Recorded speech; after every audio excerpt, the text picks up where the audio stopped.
జవహర్ నగర్లో ఉండే ఈ బస్తీ వాళ్ళంతా కూడా బుడగ జంగాల కమ్యూనిటీ వాళ్ళు. వీళ్ళంతా తెల్లవారుజామునే లేసి చిక్కెంటుకల వ్యాపారానికి వెళ్ళిపోతారు. వీళ్ళకి దగ్గర ఎక్కడా స్కూల్ లేకపోవడం వల్ల బుడగ జంగాల కమ్యూనిటీలో ఉండే పిల్లలు చాలా మంది డ్రాప్ అవుట్స్ అవుతున్నారు. మానేసావా స్కూలు? మానేసిన. ఎందుకు?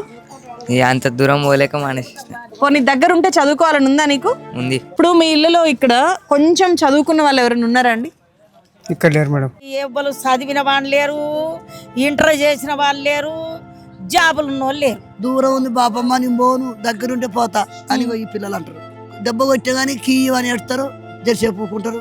పామ్మంటే ఆడదాకా పోతారు, మళ్ళీ మారుస్తారు దూరం ఉందని. ప్రైవేట్ స్కూల్ పంపుతున్నారా ఎవరైనా మీ వాళ్ళలో? ఎవరు పంపిస్తారు? పసలు లెక్క పొట్టకి వెళ్తున్నాయి మాకు. ఒకసారి పోతారు, ఒకసారి దూరం ఉంది స్కూల్, కొంచెం ఒకసారి పోతారు, ఒకసారి పోరు. మీరేం చదువుకున్నారు? మేమేం చదువుకోలేదు. ఎంత వయసుకు పెళ్ళైంది మీకు? మాది 13 సంవత్సరాలు పెళ్ళేది. పొద్దున 6కి వెళ్తాం, పాపని తీసుకుని వెళ్తాం. ఒకవేళ మేము ఇంటికాడ ఉంటేనే స్కూల్ పంపిస్తాం, ఇంటికాడ లేకుంటే ఇక ఇంట్లోనే ఉంటారు. ఇక పెళ్ళి అయిపోయింది, 9th క్లాస్లో పెళ్ళి. మరి ఎట్లా? రూపాయల కొరకే ఎంత చేసినా గానీ పిల్లల పెట్టుడు మిందినుడే. ఓ జాగలు లేవు, భూములు లేవు, పండుకుంటేందుకు ఈ ఇళ్ళల్లో కూడా గూడు కూడా లేదు. మాలాగా మా పిల్లలు కూడా బతికితే చాలని ఎవరైనా అనుకుంటున్నారా మీరు?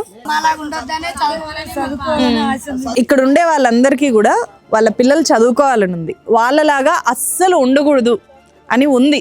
ఇక్కడ స్కూల్ లేకపోవడం వల్ల హైదరాబాద్ మధ్యలో ఉంటూ కూడా ఇదే చిక్కెంటుకల కోసమే వాళ్ళ జీవితాంతం తిరిగి బతికి ఇలాగే జీవితం గడపాల్సిన పరిస్థితుల్లో వీళ్ళు ఉన్నారు. బికాస్ వీళ్ళకి దగ్గరలో గవర్నమెంట్ స్కూల్ లేకపోవడం వల్ల. అండ్ వీళ్ళందరూ కూడా ఎస్సీలు. వీళ్ళు మాత్రమే కాదు, నేను ఈ స్టోరీలో మీకు చూపించిన 90% ఎస్సీ ఎస్టీలు రెక్కాడితే కానీ డొక్కాడిన వాళ్ళు. అంటే వాళ్ళు పిల్లల్ని ప్రైవేట్ స్కూల్కి పంపలేరు, దూరంగా ఉండే గవర్నమెంట్ స్కూల్కి కూడా పంపలేరు. స్కూల్ వీళ్ళ దగ్గరలోకి వచ్చినప్పుడు మాత్రమే వీళ్ళ పిల్లలు చదువుకోగలుగుతారు. అప్పుడు మాత్రమే వీళ్ళ జీవితాల్లో మార్పు వస్తుంది. అప్పటిదాకా ఎవరు లీడర్లైనా, ఎవరు ఎమ్మెల్యేలు, ఎంపీలు, ముఖ్యమంత్రులు అయినా ఇక్కడుండే వీళ్ళ బతుకులు, ఇలాంటి లక్షల మంది బతుకులు ఎలాంటి మార్పు లేకుండా ఇలాగే కొనసాగుతూ ఉంటాయి. మీకు స్కూల్ కావాలా వద్దా? గట్టిగా